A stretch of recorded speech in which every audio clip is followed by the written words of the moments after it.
Hi, my name is Dr. Vickey Maclin, and three things that I can say about me is I'm a transformer. I've been here at TC since 2015, November 2015. I am also a professor. I currently teach at Gordon Conwell Theological Seminary, and I've been teaching since 2007. And I also would identify myself as a counselor. I'm a psychologist by training, and that is my heart of what I do. And when I teach master's level counseling students, and I'm training them to go out and do this work.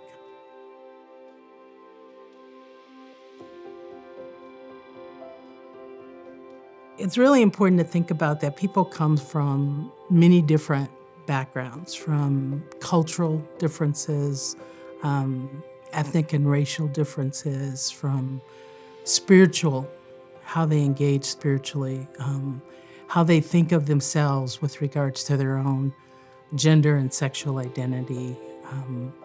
They can also struggle with socioeconomic status from where they come from. And it's those things that some people can become problematic for some people, which can result in some type of mental health or brain health issues that can come into play.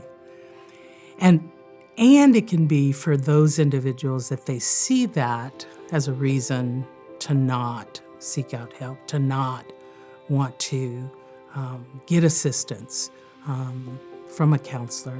And from my perspective, I want to be able to engage with a person where they are, with what they're doing, with whatever they're walking through, and accept them in that place without any type of judgment, without any type of sense of this is what you should or shouldn't do, but to simply journey with them in that place.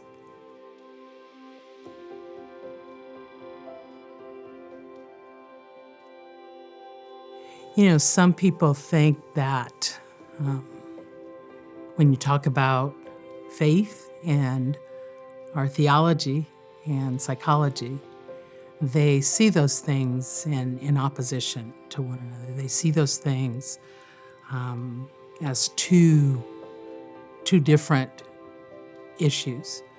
I really see it as different sides of the same coin.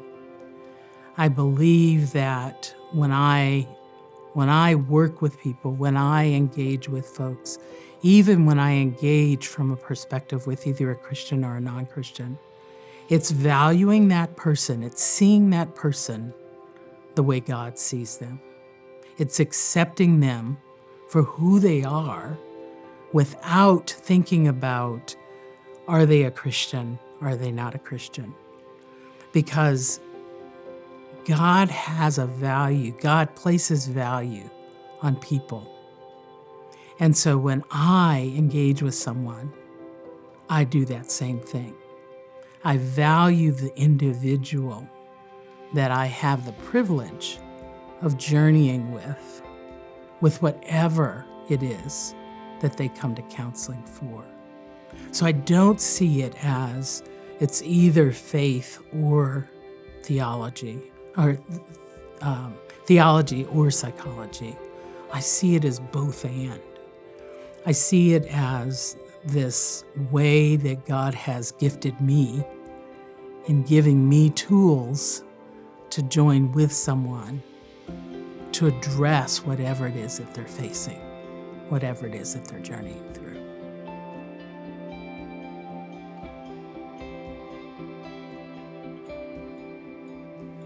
You know, one of the things that I experienced personally when I was growing up, I grew up in a home that what went on in the home stayed in the home. Some of you may be familiar with that.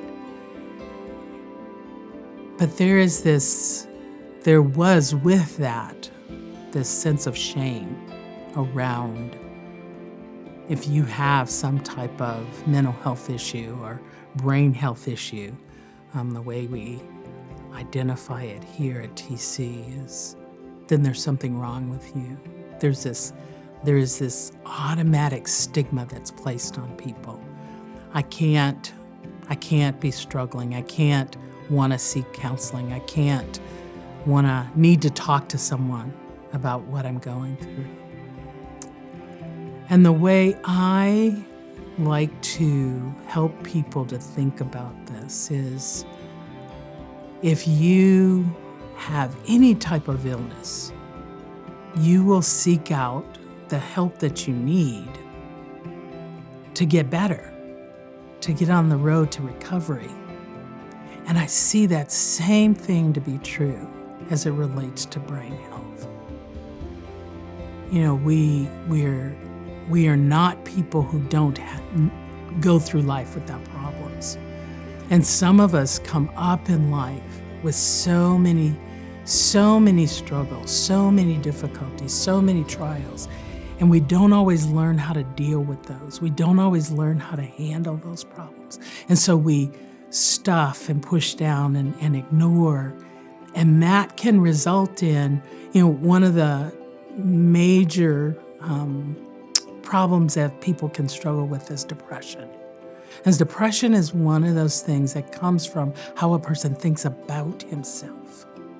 So the key is to learn that your identity is not found in what you do, but in who you are.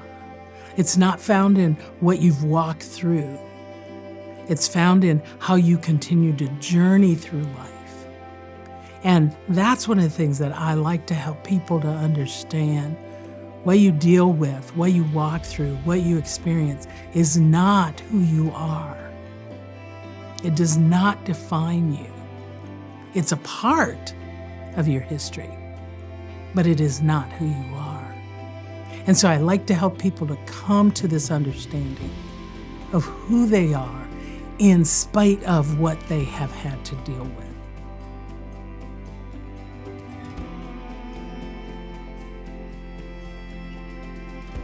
Yeah, one of the most meaningful things that I have found in being here at TC is our benediction, if you will, the whole idea of upward, inward, outward, and that idea of loving God completely. What does it look like for me to love God completely in this work that He's called me to do, to see myself through His eyes?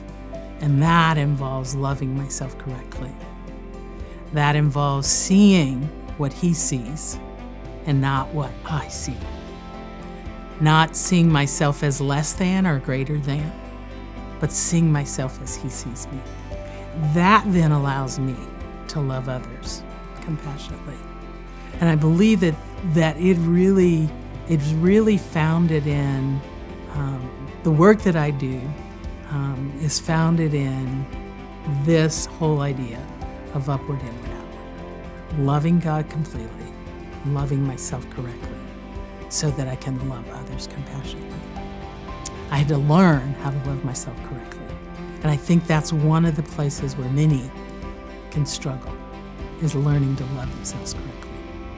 And I like the work that I do, that I can help people to learn to love themselves correctly.